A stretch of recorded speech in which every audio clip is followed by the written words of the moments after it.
So that's recording.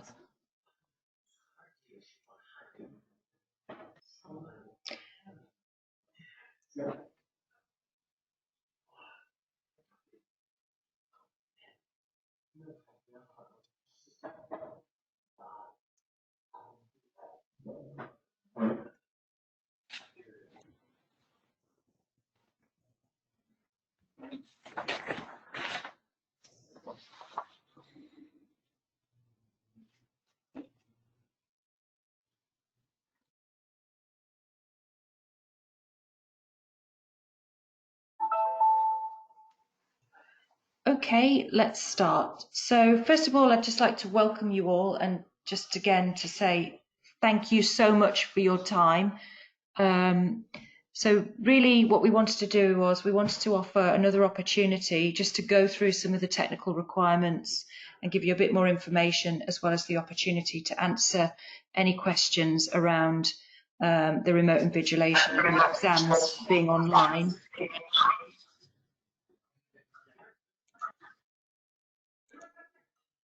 So I'm just, okay, so I am just going to mute everybody. Okay, and I think there are some people actually trying to join, but we will record it for those that aren't able to, and then we'll perhaps offer a follow-up if needed. It's just that we wanted, because of the interactivity of GoToMeeting, there's a maximum of 26 people, and I guess obviously it's just been slightly oversubscribed with people forwarding on the invites and so on. So I hope everybody can see the screen. Just to say, I'm also joined on this webinar. I've got two of my colleagues.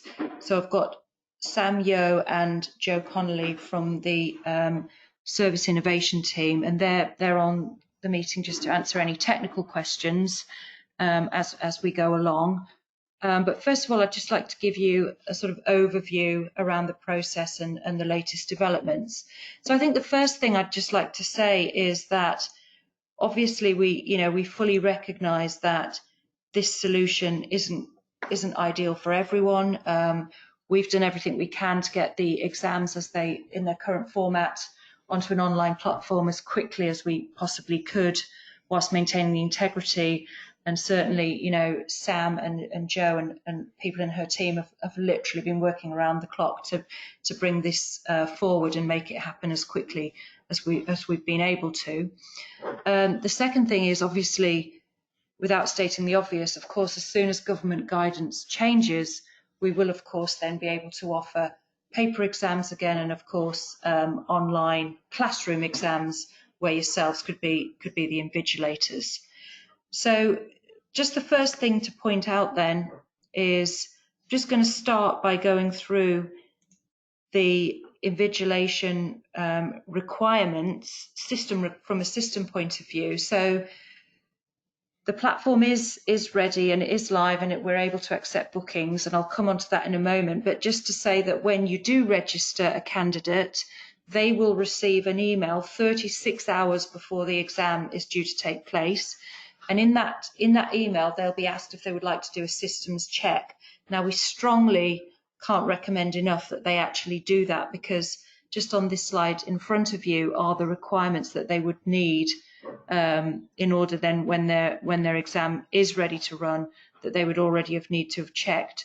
So the first thing is you do need to have Google Chrome as the default web browser, and it has to be the latest version. And again, if you do the test, you'll soon be able to check whether you have that or not. And if you don't have it, I would recommend that you either contact IT or see if you can install it yourselves. We know that some of our customers are using having to use their own personal laptops. That's fine. So you'll be able to do a full systems check. People also need to install an app on their iPhone or sort of smartphone, and that's really simple to use, and basically it gives you instructions, and the person would then just be required to sort of use their phone and move it around as per the instructions to sort of check under the desk, around their table, and so on. And then they would have a webcam and the iPhone positioned so that they're visible whilst they're actually doing the typing. So that's a bit about the the sort of pre-system check. And again, we would urge you to really strongly encourage all your candidates to do those checks. And I have just seen one of the questions pop up, so please do put any of your questions on the chat as we go along, and we'll come to those a bit later. But yes, I've seen one of the questions, which is around, if that checkup failed, would you then be able to cancel? And so we'll acknowledge that question. We'll come on to that in a moment. Okay, so just assuming that the check has all been successful, and then it comes to the actual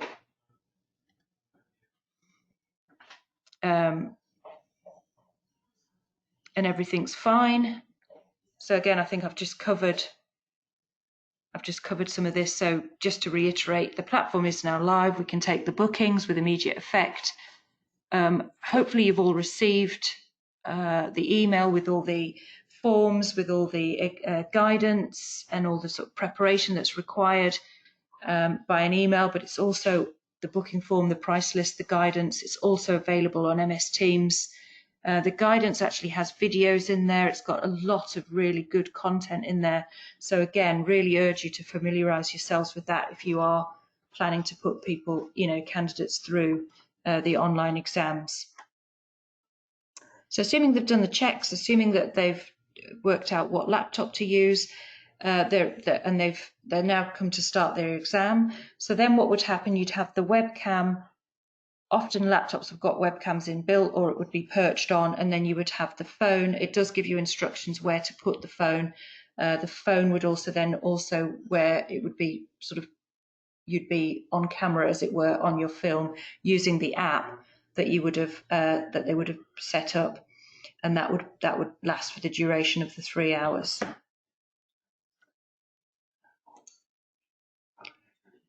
Okay, then the remote invigilation system requirements. So again, here is a link. I think that's the same link. Sorry, I'm just going to ask Joe and Sam, is that the same? Have I just included that? That's the document you've gone through, but we'll just include that link in the presentation when we put it on Teams. Okay, thanks.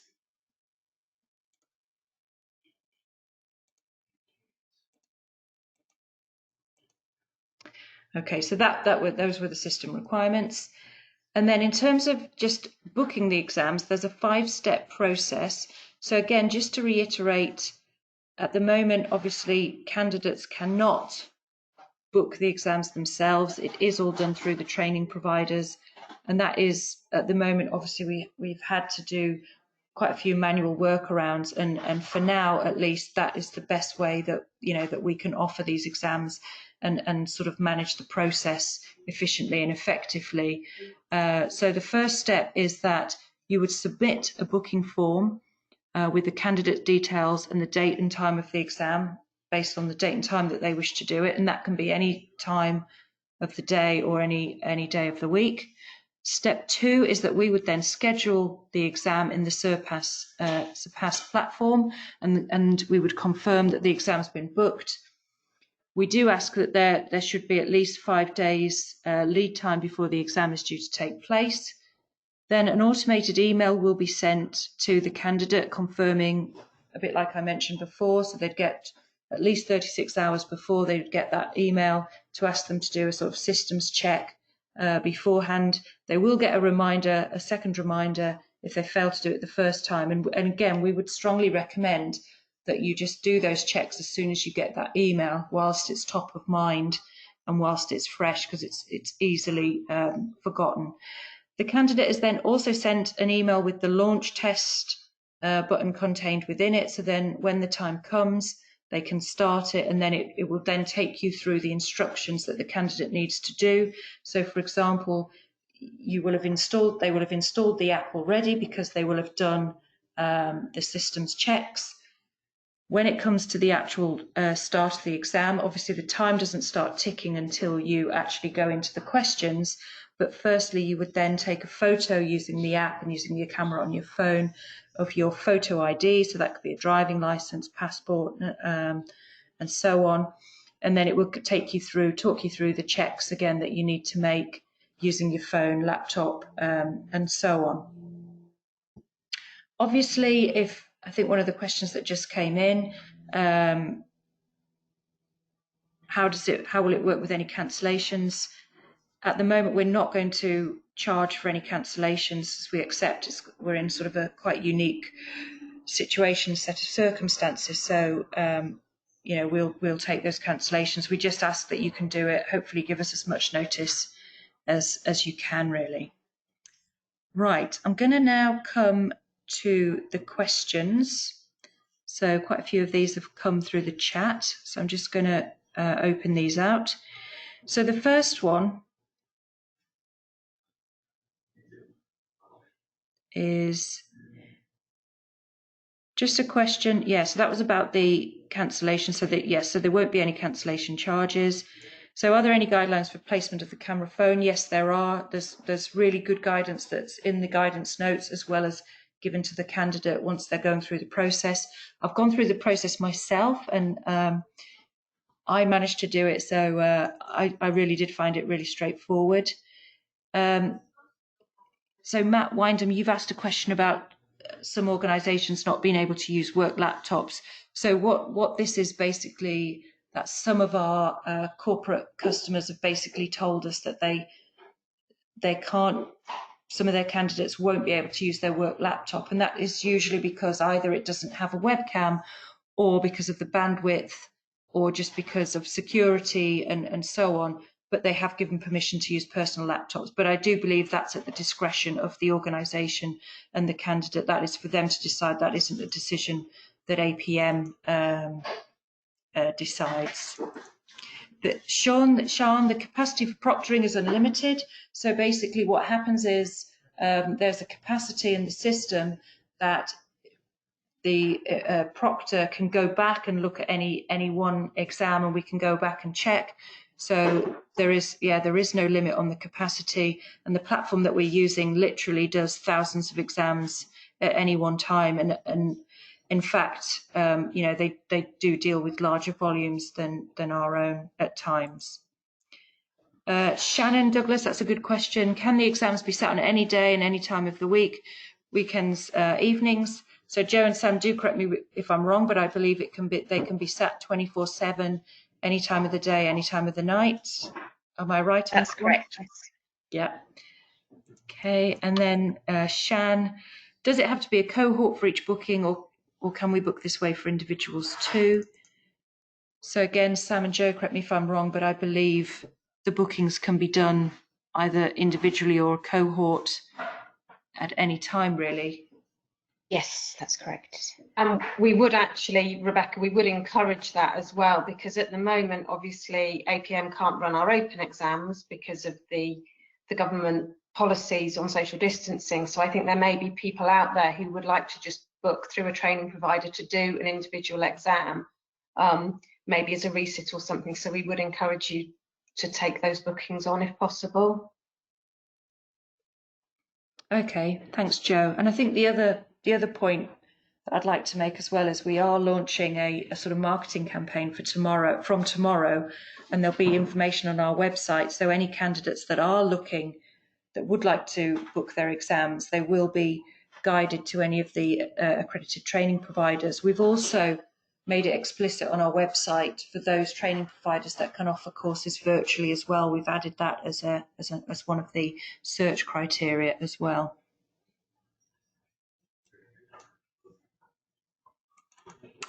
Okay, another question from Leslie Warren. So if you have a group of 6, will they take the exam on the same day at the same time?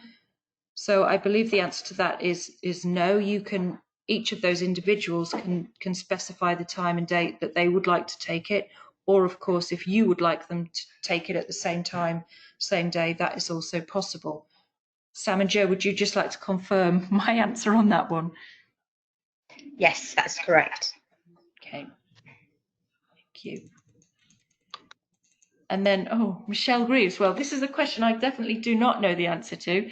How do they tell the proctor if they want to pop to the loo?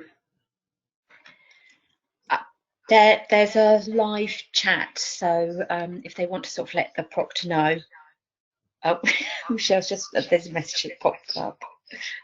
Yeah, it's in the guidance. Yeah, Okay, it's brilliant. absolutely fine for them to do that and let the proctor know.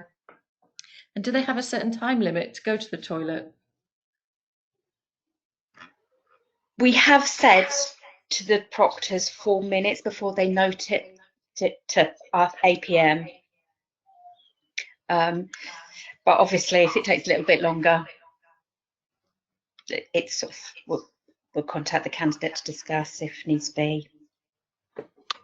Okay, and are there any other circumstances in which a short break is permissible? Only really if they have reasonable adjustments or special dispensations. Okay. But if APs contact us about those, we can discuss further. Okay, thank you. Next question from Peter Simon. So when a paper-based exam is run under self-invigilation, the training company gets to see the exam questions.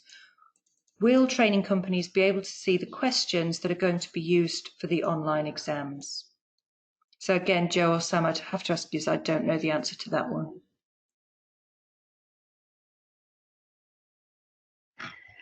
With box 6, I think you've probably seen the papers already. With box 7, there's no plans to. But obviously we'll probably be returning to paper soon, so you'll get your chance then. And there will be sample papers available, won't there, Sam, for when we go with box 7? Yes, there will be. Yeah. Okay, thank you. That's really helpful. Another question from Michelle Greaves. Will box 7 launching 4th of May go online straight away? I think, Michelle, the answer to that, I suppose, does depend in a large part to the government guidance and what sort of situation we're in. But the assumption that we're working to, if we are still on lockdown, then yes, it would go online straight away.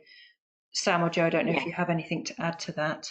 Yeah, we're working on that at the moment of putting the papers up there and also doing the testing, so that's already well underway. Fantastic, thank you. Vicky Nicholson, question from you. Are we able to gain a test user access for trainers to view the platform from an end user perspective?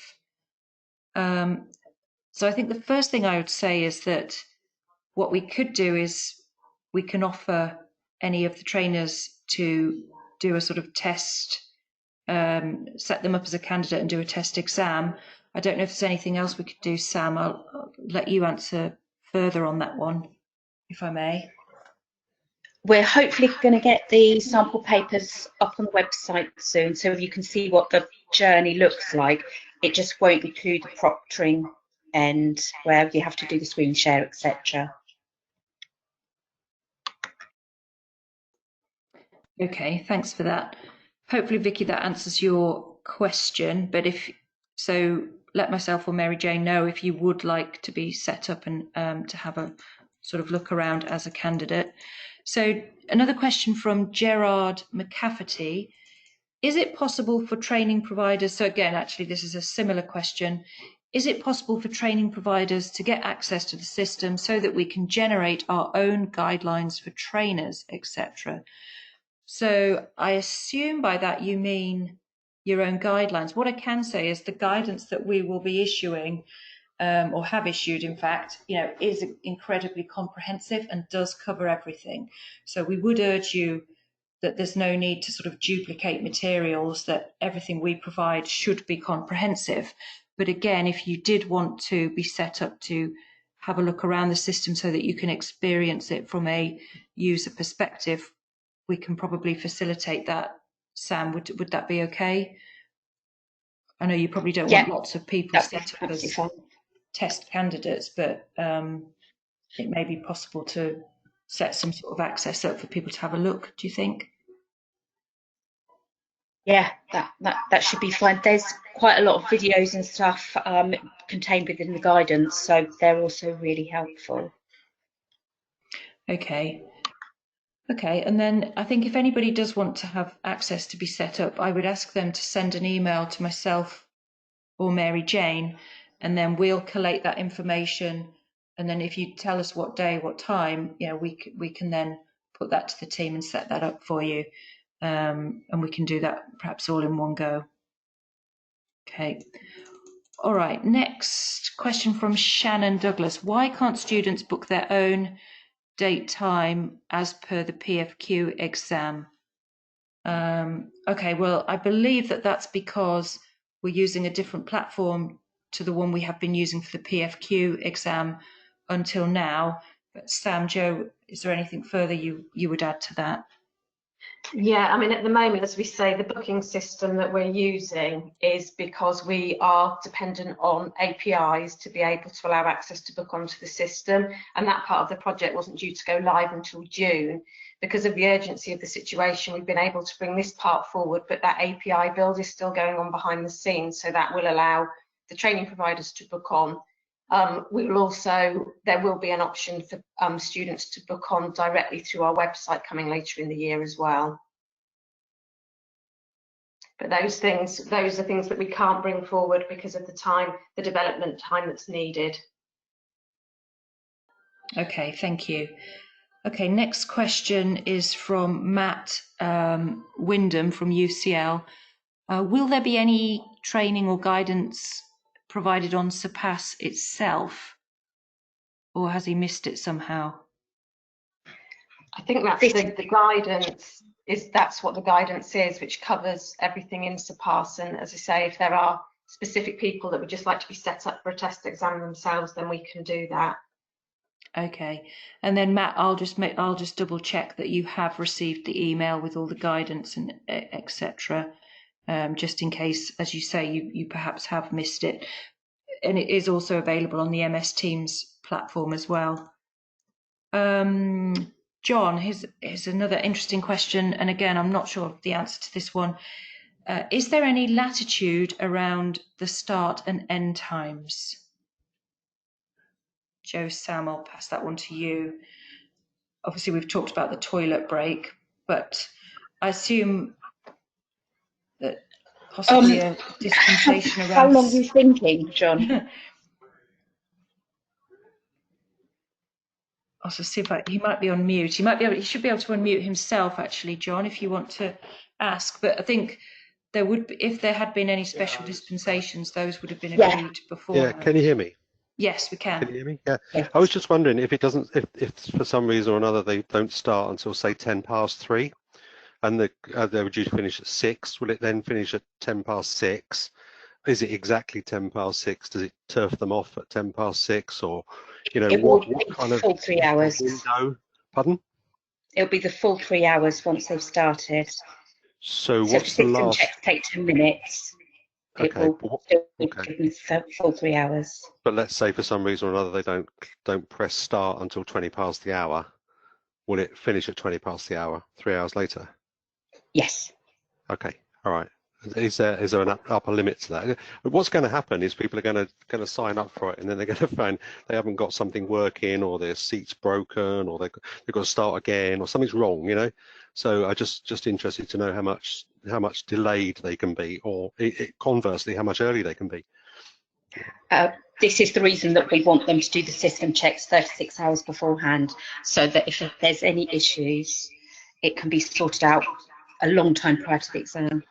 Yeah, we had a question from one of our candidates who was talking about the fact they live in a shared house, and they've got three flatmates, and they've only got one room where they can do this examination in, one table in the kitchen. And they were just talking about the fact that people come in and go out and all that sort of thing, but also that they can't necessarily start on the right time because other people are using the space. So those sort of interruptions. I just wondered how long they could wait before they start, and how long they could potentially go on for, given that it's 3 hours. I mean, my understanding, we recommend that they make sure that they aren't going to be disturbed, because it will be sort of reported to us if people walk in and out of the room. Yeah, I mean, yeah, that's right. But I mean, life isn't like that in the real world, I mean, not everybody can actually set aside a dedicated space. So people will get interrupted, and these things will happen whether you like it or not. And if we're getting delegates that are told that your exam is not valid because somebody walked in the room behind you, what are we going to do? I think, yeah, we do need to stick to a sort of a level and a standard to make sure that the sort of, you know, the qualifications remain robust. So I think we will have to be quite strict on the rules around that and make sure that people are aware that they would need to find a quiet space to sit that. I think, as Sam says, there can be some flexibility if somebody takes a little while and there was a problem with their chairs, 10 minutes or so, but I think people coming in and out would risk the sort of validity of the exam. Okay, so in terms of when they can start then, is that 10 minutes, 15 minutes, half an hour after the start time? I don't know if there's an absolute limit. Do you, Sam? We can check on that. We can check on that, but there will be somebody, if there's issues, there's live chat for the candidate to, you know, mention any issues. If there's massive issues, we can terminate the exam and they can speak to the APs to rebook the exam for them. Okay, and for the time being, we're not going to get charge cancellations if something like that happens? No. That's correct, within reason. That's a good answer. Within reason, what does that mean? Well, we can't stress enough how, you know, there needs to be sort of buy-in on both sides, from APM, but also from the training providers, around making sure that people are sort of sticking to the guidance. This is going to be quite admin heavy for us too in this situation, so we would really appeal to you to work closely with your candidates so they are well prepared. I understand. I mean, I think we're all generally very positive about it. I'm just playing devil's advocate, really, because when we broached it with a large cohort, I had a raft of questions and I didn't know the answer to them. So I'm just asking the questions they asked me, really. Yeah, absolutely, and it's good to sort of work through it. That's why we wanted to have the call today, to work through that. And I think it is going to take flexibility and work on both sides to really make this work. And I think, from my understanding, having gone through it as a candidate, you do the initial checks and you read the instructions, the candidate instructions, and you only move on to the actual live questions when you're actually ready to do so. And it didn't look as though, you know, obviously we can check what limit there is, but I think, you know, you don't then sort of go live into the actual answering the questions until you've done all the system checks, until you are mentally and sort of physically in that space. And I think, as I said earlier, if people are living in a shared flat with people coming in and out, you know, you just have to be honest with yourself, and are you in a position to do it? And because it's like any exam, you know, it has to be done in exam conditions, and that's with the proctoring. That's what it's there for. Okay, next question from Amy Louise Bradley. So, is the exam style the same but typed instead of written? If so, what if the delegate is a slow typer? Hi, Amy. That's a good question. So we have had people that have tested it. So we've had a number of the training providers, and that was one of the questions. I know that you know, other training providers raised that. They said, "Oh, is it actually typable in that time?" So the exam itself is absolutely the same as a paper one, and it has sort of space designated to type your answers. It's really, really straightforward.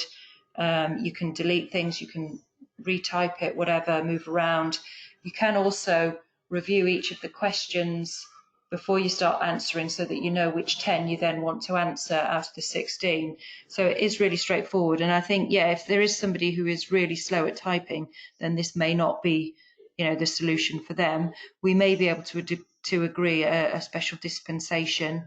But again, I think that's something you'd just have to consider beforehand, really.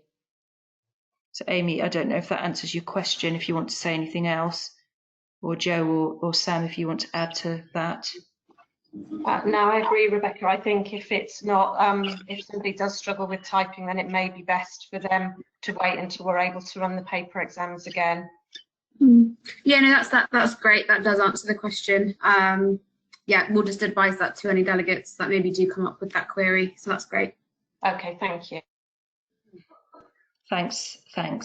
Yeah, it is interesting, because I think from quite a few of the corporate customers that I've been speaking to, some of them are saying that, many of them are saying that it does seem to be much their younger contingents that are quite used to working online and doing things in this way that are really keen to take it up, and there's, you know, reluctance in other areas. And I guess that's just, you know, that's just going to be par for the course and to be expected, really. Okay, next question from Sean. So, How are candidates with specific needs proctored? For example, if they need additional time.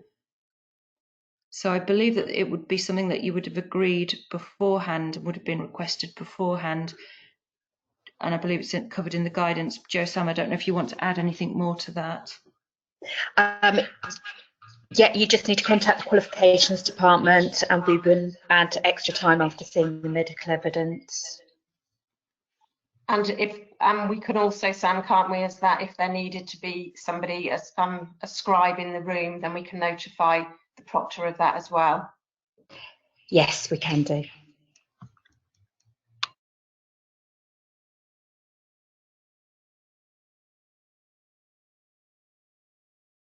Okay, next question from Leslie Warren. So if a cohort is not taking the exam on the same day, this is an interesting one actually, how do you ensure? So if if people in a cohort are taking the exam at different times, how would we ensure that they don't share the questions with each other offline? I mean, there will be different papers, so it will depend on what day and what paper that they get to sit, but also obviously the reason that the proctoring is so tight is to make sure that people aren't making a note of the questions and taking photographs of them. Okay, thanks. So hopefully that answers the question. Basically, there would, papers will be rotated. Are questions, Jo Sam, I don't know this one, is it just the paper that would be rotated, or are individual questions in the papers ever rotated? We are looking at doing dynamic question papers as well, so that's something that we're currently looking at. Okay, thank you. Okay, another question around the PPQ. So, hi, is the PPQ still on track for the end of April? Yes, it is. We'll confirm on dates on that in the next couple of weeks. Okay, another question from John. Are we confident that answers will be saved in the event of a system failure? I can only assume that it depends what system failure it is, really, doesn't it? If it's the person's laptop or if it's something else. The questions will be saved on the system, but then when it submits, it actually uploads them. So if there's sort of an internet issue, it will hopefully reload up, and then you've got a certain amount of time to upload them back to the system. But it's an automatic thing. Okay, thanks, Sam. Another question from Michelle Greaves. When will the guidance be released live on the APM website for us to direct candidates to?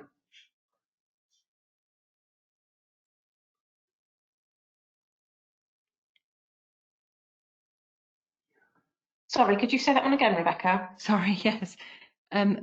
Will the guidance be hosted on the APM website so that candidates could look at it as well, or will they just receive it when they register? It will also be on the website, won't it, Sam?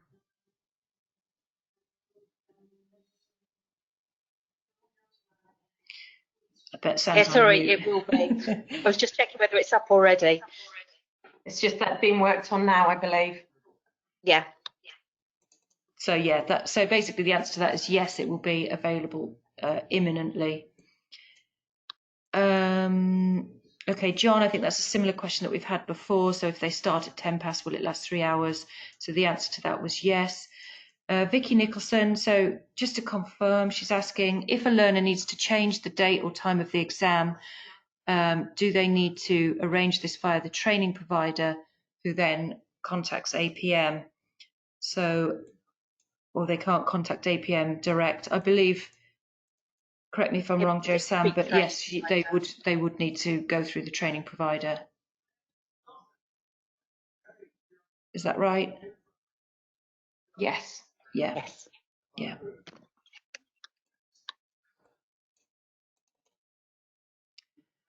Okay, question from Michelle Greaves. Could you send us the test that they will be sent 36 hours before so we could circulate in advance?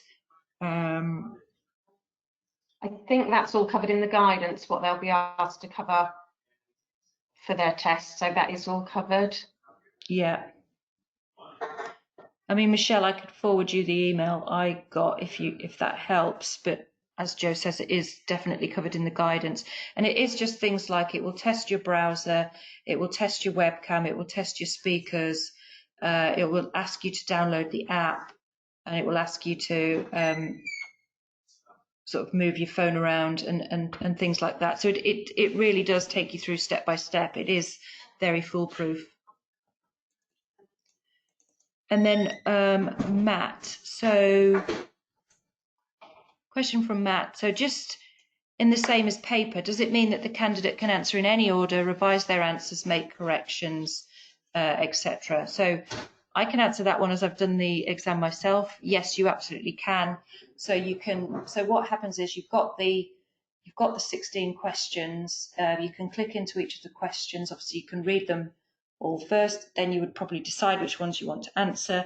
And then as you've answered some of them, on the left-hand side, it will show which ones you've answered, so you can see, and then you can go back to them at any time. And when you're ready to submit, you submit at the end.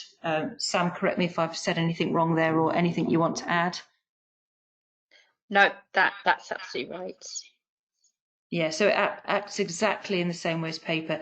In many respects, I would say it's easier than paper because literally you can sort of reread it and think, oh yeah, I've just changed that, and it's instead of crossing it out and sort of having to make corrections in pen, it's actually much easier doing it online.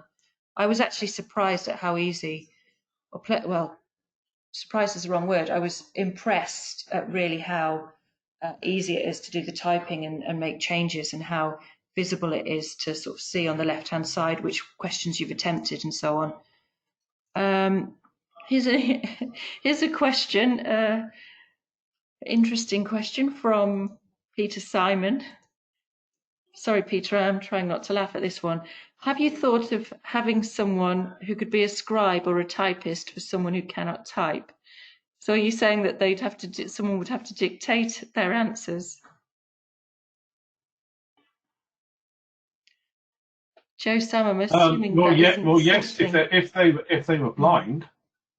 Yeah, Right, exactly the same way we would do that in the paper. So yeah, they could be a scribe in the room, and we would notify the proctor ahead of the exam. Or I recently had a candidate who couldn't type and had RSI. So what I'm saying is, could they use this method to take the exam as if they were being proctored by an individual, but have a scribe or a typist there typing for them and being dictated to by the person who's has a disability? Yes. Okay. Okay. Thank you. Thanks, Peter. Sorry, I think it was just the way you'd put your question. I just sort of, you hadn't sort of specified that, yeah, obviously there's people that can't type. Just to clarify something, another question came in. Obviously, that wouldn't work at the moment with the social distancing, but that is something that we could do once we're able to get back to normal in that way. Okay. And then another question from Vicky Nicholson. So is there additional guidance for SEND learners, i.e. will it work with screen readers, voice to text applications? Yes, it should do. We just need to know all the requirements, and then we can look into it. Okay, just seeing if there's any more questions. Oh yeah, okay, yeah, it's just someone's just saying that it might be difficult in social distancing. Okay, final question from John. So if there are connectivity issues either during the system test or during the exam itself, who does the candidate phone if something goes wrong? So is it the proctor people via the chat? Is the chat available for the duration of the exam, or do they phone APM? The chat's available throughout the examination, so they need to contact the chat initially, and if there are sort of really severe problems, the exam will be terminated and they'll be told to contact us and we can sort out another time for them. Okay, would we charge a fee if the exam had to be aborted for whatever reason and we had to reschedule it? No, as long as it wasn't issues to do with the candidates not checking. Okay, and then the other part to the question was, do they ring APM if all else fails? I'm guessing probably not, because one, if they're depending what time of day they're doing the exam, there might not be anybody there. I think in the first instance they would go back to their training provider to let them know what's happening, and the training provider would come to APM. Would that be correct? Yes. Can I just add, I don't think that's anything that we're geared up for. But I don't We think it wouldn't has to be expect instant, John. So John, if it was instant at the time, they would go first. They would go to the Proctor platform. There'd be the live chat. Obviously, if their system's gone down, they would then the exam would be aborted anyway, and we would have to reschedule it. But all the bookings are done through accredited providers. Yeah, so during the systems check, if they struggle and really struggle to get connected and can't get connected like I did, who do I phone? Do I phone? Because I wouldn't expect them to be ringing us. It's not our system. It's not something we can support. We don't have access to it. We can't provide advice. Would expect the live chat person to be able to support. If then they couldn't, then yes, if you could call us, we'll help. Obviously, if you want to make sure that it's not a question of us calling you, it's a question of the candidate calling you. So it might seem like a small point, but it's actually a very big point, because we don't have help desks to solve technical issues with your systems. Yeah, if there was something that, okay, if it needed to be escalated to us, then fine, the candidate could do that. I would suggest the candidate rings you. Yeah, but then we would need to confirm that that would be in the normal APM office hours. So you may want to book, if that's the service that you think would be needed, to book those in our office hours. I mean, we don't work 24/7, and if we can't govern when the candidates are taking their exams. What I'm saying is really we have no way of supporting the system, and you will get individuals who really struggle to get connected. So yeah, so the live chat's there as the first line of support.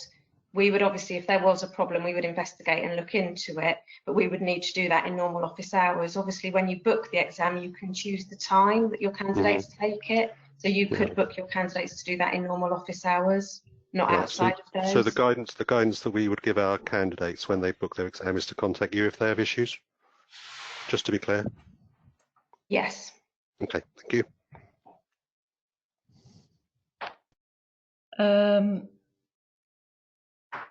Okay, then I've just got another comment about potentially a candidate that might have a scribe if they needed one, if they, for a reason of disability. Can the scribe be anyone, or can it be a relative? Oh, excuse me. And could it be done if they didn't have to be 2 meters, if they could do it sort of less than 2 meters away? Potentially, yes, but obviously we'd need to know all the details so that we can let the proctors know in advance. Okay, thanks, Sam. Yeah, and there's just a point from Michelle Greaves about the office hours, because obviously, yes, I mean, the whole point of having the online platform is that it is supported 24 hours, 7 days a week. And obviously, APM as well as yourselves, you're not 24/7 operations. So the platform and the chat has to be the first line of contact, or we would say maybe in the first instance you try and book the exams during office hours, which might just make it easier. But I think if people have done that systems check and they've done it in advance, it will, you will get confirmation that it will say, yes, all your systems are your systems check is complete, you have everything you need. If there's something that isn't right or doesn't work, you will know before you start your exam what that is, and then hopefully you've got the time to either they've got the time to contact their own IT desk or whatever, or their service provider, to try and iron out any of those issues. Absolutely, and I think just to confirm, Surpass do run thousands of these exams every week, and often in sort of developing countries, and they don't have high instances of people having problems. So, you know, we are there to support, but we don't anticipate there being a huge volume of problems if people have done the detailed checks. Thanks, Jo. So I've got another question from Chris Tanner. So again, this is a good question. So candidates often want to make rough notes or sort of jot some notes down on a bit of paper or the question paper. Is there any, can this, which isn't marked obviously, can the candidates still make any rough notes on either a bit of paper or on the screen? Again, I have to be honest, I don't know the answer to that one.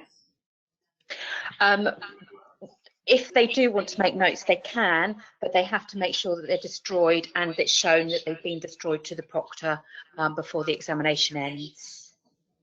Okay, brilliant. Thanks, Sam.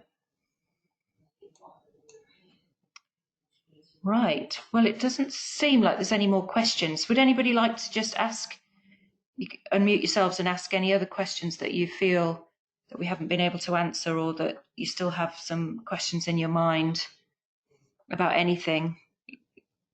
Yeah. Yeah. Go on.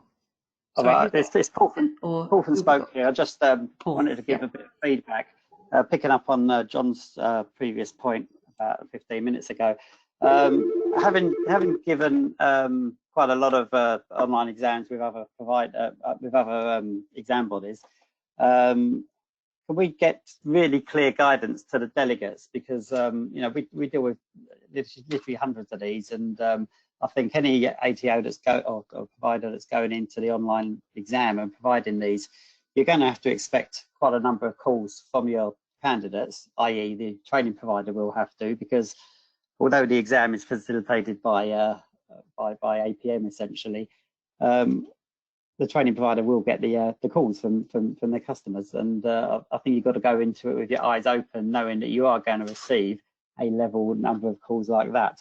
And the way that we've managed to reduce some of these calls is to have clear guidance. And just for example, John's point of how late can the candidate turn up for their exam, or how early can they turn up for their exam, I think you need to just say that, you know, if you're late, there's either no tolerance or there's a very clear tolerance on that. I think having such a flexible approach is just going to really cause problems for everyone involved. So it's just through experience, through doing it, that, you know, we've seen it so many times. And John's right, you know, we're not support desks to support this. That's what the system's there for, and that's why the live chat's there. But I think it's naive to think that as a provider you won't get too many calls if APM or the system is going to be fielding them for you. It's not the way it is. Can I just say something about this destroying evidence? I mean, that's interesting. Tear it up, put it in a bin, and put it together afterwards. Burn it in front of everybody. So that's one point I'd like to make, because I think we definitely need some input on that one. What does destroying the notes mean? And also, just to say, I know Surpass must do lots of these, but I've been asking some people, and it'd be interesting to ask the question from the guy there just from SPOS, how many 3-hour exams do Surpass do? I've been told that that's quite unusual, and people do need breaks from staring at screens, and it's normal to have a break every hour and things like that. So is 3 hours an unusual length? And also the question about destroying information. Has that been thought about? Some providers actually do 4-hour exams, and some of them actually don't allow toilet breaks for even 3 hours. So it depends on the leniency of the awarding body, but a lot of other awarding bodies actually do 4-hour exams. Online? Online, yeah. Okay. Yeah, I used to work for CIPS, and they had online exams for 3 hours, proctored, and again, you know, very similar system to this one.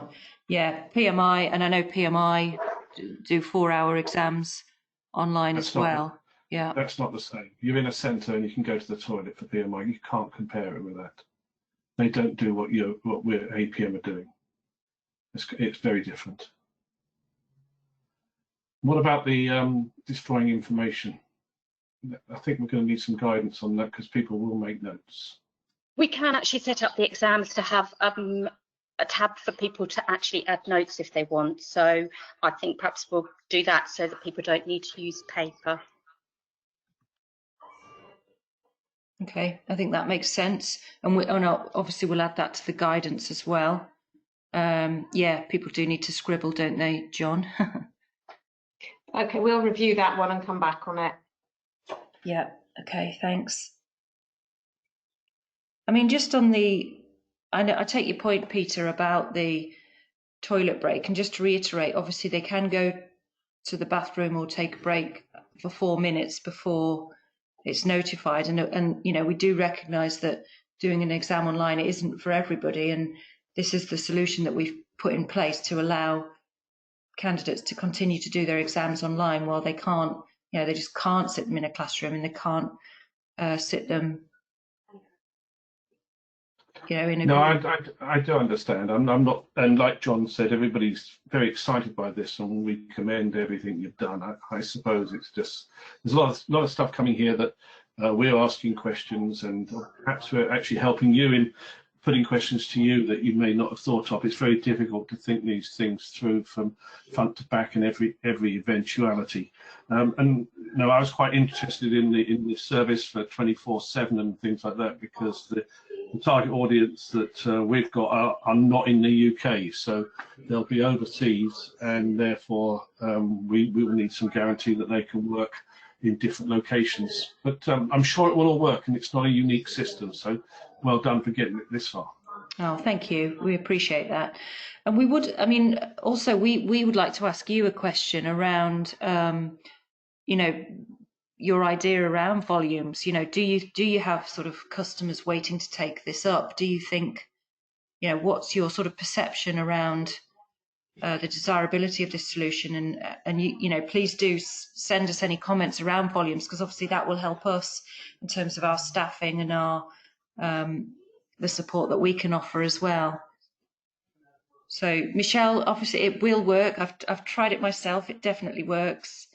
And like we said, you know, we are dealing with a provider that is used to operating this way. They do, you know, they literally do thousands of exams for other awarding bodies. So, okay, so yeah, please do send me any, please do send us any comments on the chat around, you know, whether you've got customers waiting, and yeah, and then Amy, just about your toilet break query, that is in the guidance, and it will be in the guidance as well. We'll make sure that it's explicit around start times and end times. I mean, normally if you've booked an exam to start at a specific time, a bit like if you were turning up to do it in paper, you know, they should expect to be on time.